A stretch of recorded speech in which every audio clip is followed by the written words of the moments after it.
What's up, y'all? Luna Stour here, Chief Impact Officer at Ispire with another Ispire Sessions. We are so excited to be here today with an old friend and collaborator of mine. This is Matt Shotwell. He is the founder and CEO of Midzotics. Thanks so much for coming to HQ today. Thanks for the invite. This place is awesome. Yeah, we have a big pop-up with Midzotics today at our first Friday. We do it every month. This is our 1-year anniversary, and we're launching the new vapes. But before we get into that, I'm curious, what got you here? How did Midzotics come about? Who are you, and what are you doing? Well, my government name is Matthew Shotwell, but my friends call me Shotty. And Midzotics got here as a true ganjapreneurial failure of my first brand, Native Tree Farms. And having had that first brand fail, I came up with Midzotics, having to sell old indoor that had turned into mids, thus the name Midzotics. Love it. And that came about from having to sell it on the what I call the Custy Cup tour, or the High Times Cannabis Cup tour in like 2019. A distro I gave some flower to went out of business. I had to repo it, and the dates were so old that none of the retailers wanted it. So I had 100 pounds of flower, state damped old, and nowhere to sell it. So I had to get in the gold bus and go trap it on the Custy Cup circuit with my cousin Brandon. And we were just heckling Custies like, yeah, I got old ins, that's now mids. I got ins at mids prices. And we just were like, Midzotics. That's funny. And I went home and it clicked. I was like, that's the name. Call the lawyer, trademark it. Let's run it. And now you're a midsfluencer for the ages. I am. Celebrity ganjapreneur midsfluencer is the technical term. Yes. Is that your LinkedIn? Yes, that's on my LinkedIn. So what have you been seeing in the space? What are the things that Midzotics has come up against? What are some challenges that you've seen as a brand and as a midstripreneur? And what got you through it? What can you tell our audience that, can give us a little bit of insight into how to move through such a wild time? Well, the margins right now are really tight and they're really thin. So I would say, really put a team together of people that are good at things that you're not good at. I built my brand from nothing, from myself, from an idea, and I had my cousin with me. And, people said, don't try to brand mids. You can't do that. That's not a thing. But I really believed in it. I was like, there's millions in the mids. I was born in the mids class, and everyone's pretty mids just trying to be exotic. And I was thinking about this and ruminating on it, meditating. I was like, nah, I don't give a fuck what that guy at the distro said. I'm going to make this shit the greatest damn brand America's ever seen.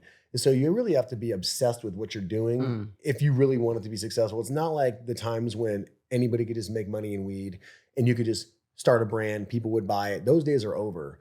So I would really take a hard look at what it is you're about to dive into and sit down with someone who's already doing it and be like, what are the real challenges? Oh, the margin's only 15% net after everything. So if you're going to gross $1 million, you're going to net 150. Who are you going to pay with that 150? You and 2 other people? You really about to dive into this? Maybe you should not do that. Yep. So, and to your point, the team is huge, right? It's for morale. It's for, getting on the same page. It's for building a movement, something that we have that's purpose driven and that, we all connect on something and are a true group and partnership as opposed to it just being like everyone for themselves.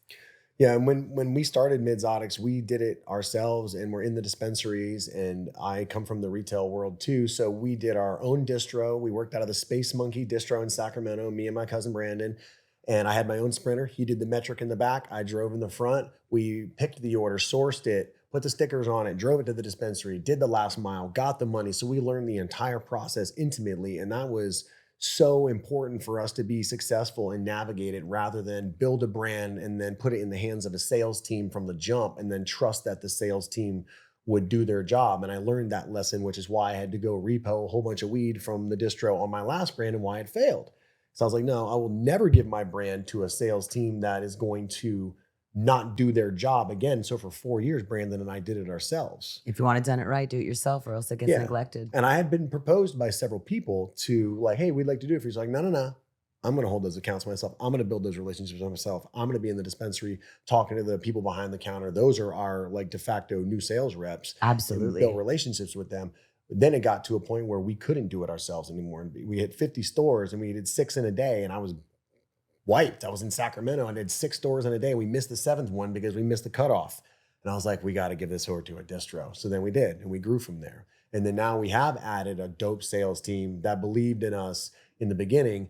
And now we've duplicated me into many other people. We've got a mesh doing sales, and John and Kiefer and Chase and Ed. And we've got a team of young men that are representing the brand how I would want it represented. And as you know, our marketing slogan is rappers, rides, and redneck vibes. Mm-hmm. And it's a very particular marketing lane. And everybody on my team fucks with that energy. And that's our marketing is towards men 21 to 51 years old. Because that's me. That's my cousin. That's my circle. That's my influence. I'm a thousandaire midsfluencer. Stick to what you know. Yeah, I'm not going to go make a soccer mom brand. That's not going to go well for me. You know what I mean? So I had to make a brand around shit that was authentic to me. And that was another key ingredient of why I think people fucked with our brand a lot, because they were like, y'all made that up. And it's really about our mids class life, and I'm from Virginia. Thousandaires. Yeah, thousandaire life. I'm from Virginia. My cousin's from Florida. And we like rappers, we like cars, and we got a little bit of redneck vibes in our shit. And you're in your lane. That's the beauty of cannabis, is we don't need to have everything for everyone. That's so many of these new brands are trying to be, the grandmother and the young male and do everything. Is just like being good at what you do and rocking that. It's been such a joy watching how you bring comedy and infuse music and the way you show up at events. I mean, if you've ever been to a Hall of Flowers or an Emerald Cup, you will always see Shotty out with his cars, and you ask what's under the hood and he say all mids. He's got unbelievable energy, and your team too, the way you guys come in your full racer fits, always on brand. Give us some, some insights into, what inspires you? What are some things that you've done that have been fun? And, what are some wacky ways that you've built brand saturation in the space? So I was doing some thinking and some meditating one morning, doing some prayer, and a bunch of ideas kind of washed over me. And I really just felt God telling me like, you're being small. You're really not shining with your talents and things like that. And so I really decided to come out of my shell as an actor and a creative, because I grew up as an actor on TV, doing TV commercials. All my brothers and sisters, we did America's Most Wanted, and like we're the brothers and sisters that got kidnapped, and like grocery store commercials and all the shit. Tap, jazz, ballet. We were the Shotwell Five on stage performing. So we are performers and entertainers by trade and trained that way. But then you get into trapping and hustling and whatnot, and you're about the business. But then I had this idea. I was like, let me be my own midsfluencer.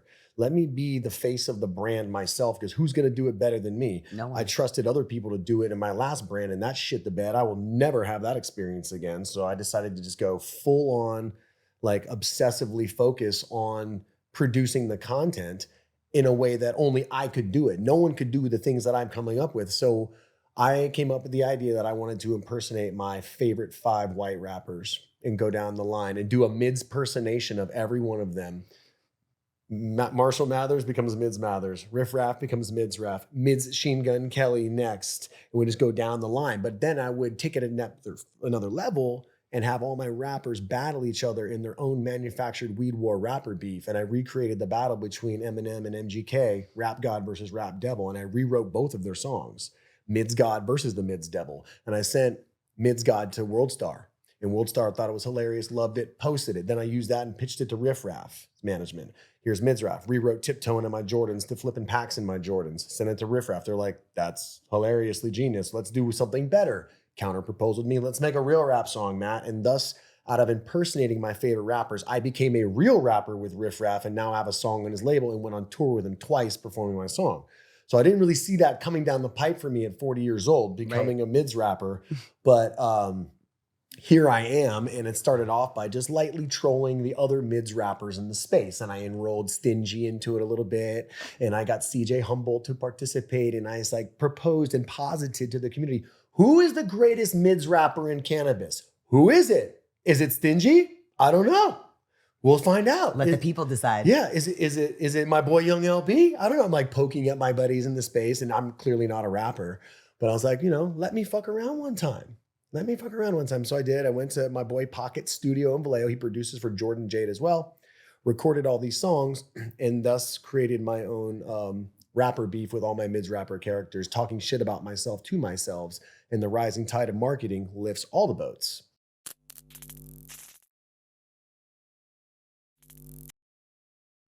Yeah, after watching how the consumers buy, because we market mids, right? And now we sell indoor, and we do Riff Raff's brand for him too, Riff Zotics. And learning the mindset of the consumer when they go in, a lot of them are going in looking for price, percentage, and like the brand or product last. They Right. have a specific amount of money and they're looking sadly for a percentage in their mind. I want something for $20 at 30%. And then there is this brand. But then you can get them to buy once, get them to buy twice, third time. Then that flips upside down. Now they're coming in for the brand. They're not so much caring about the percentage or the price, but it inverts after 3 or 4 transactions. Mm. And so that's just something that I've learned. So you have to have you have to fit those metrics of price and percentage. And then you have some other things that you can transition them to once they're a loyal customer. And so we just expanded from mids selling sun grown all the way up to top shelf indoor now. So, but you can't get spread too thin. This thing we have right here is our new launch into like the vape space. We've always been a flower brand. But me being someone with asthma and an athlete, I like to take these with me on my runs and on my hikes. It really helps, especially for us who travel all the time. You're on the road. I mean, you just mentioned how, you're on a nonstop tour. Like it's not so much about the categories, it's about the value of the brand. You can get into any space as long as you're bringing like the Midzotics ethos and what you guys connect as a team. You can be in edibles, like you said, you can be in drinks, you can go in anywhere. It's not like you need to be trapped into just outdoor or into this concept of like expired or mids. Like mids is a way of life. Yeah, it's being okay with the average working person's ability to afford things. Yeah, we just wanted to bring like affordable fire. And that's kind of our tagline too, affordable fire for the cost conscious custy. And we say that with, it's an endearing arrogance in a way that endearing arrogance. You know what I mean? This is delicious, by the way. People are like, don't call them custies. It's like, I'm a custy. Yeah. You're a custy. We're all custies. on the custy spectrum. Everyone's a custy to someone. Yeah, we've all been there. Just embrace the custiness and enjoy the show is what I tell people. Don't take it so personally. And so seriously. Yeah. What are you seeing in 2024? Like, where's the industry going and how do you think Midzotics going to ride that wave?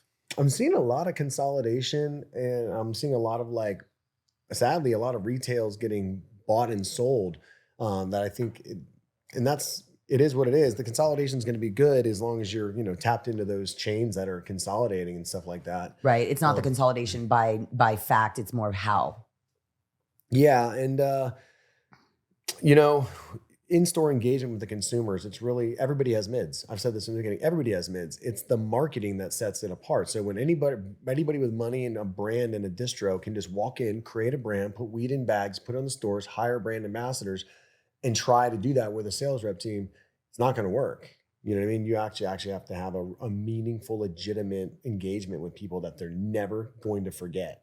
I love your augmented reality. So if you guys have seen his posts, if you there's a filter on IG. Yep. And when you get this Midzotics logo on the camera, it actually comes out in like a holographic dance and comes with music. And I just love how you're incorporating tech because we're kind of the same thing. We're, definitely have the roots and love the plant touching, but at the end of the day, we're a technology company, and we come more on the suit side. So seeing this blend of, mids, which is typically outdoor, moving into augmented reality. I love that you're, leaning into it and utilizing it as opposed to rejecting it somehow.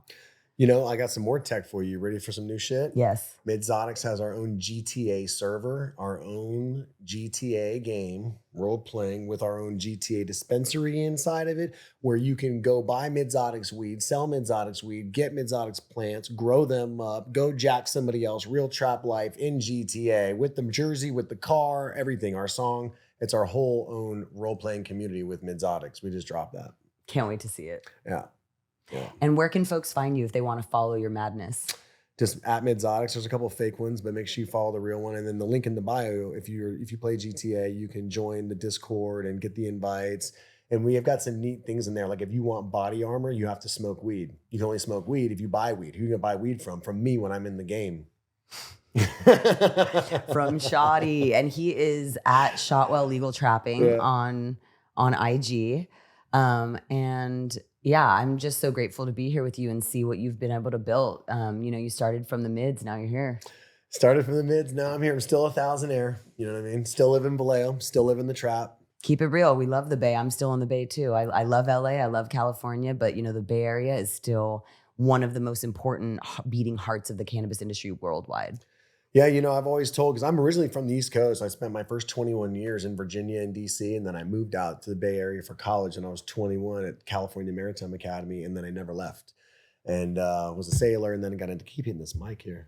And then I was a sailor and got into weed, but I never left. I've stayed in Vallejo the whole time, and it's E-Town, V Town, baby. Yep. E40 water. It is. Earl used to come into my dispensary because I was the first one in downtown Vallejo. And I met him in a music video shoot that Baby Bash introduced me to him. And it was like, come to Mare Island. We're doing a music video called Go Girl. I was like, sure, I'll come down there. And they're on Mare Island doing the little Go Girl music video. And that's when I got to meet them both. Yeah, Vallejo's got its legends.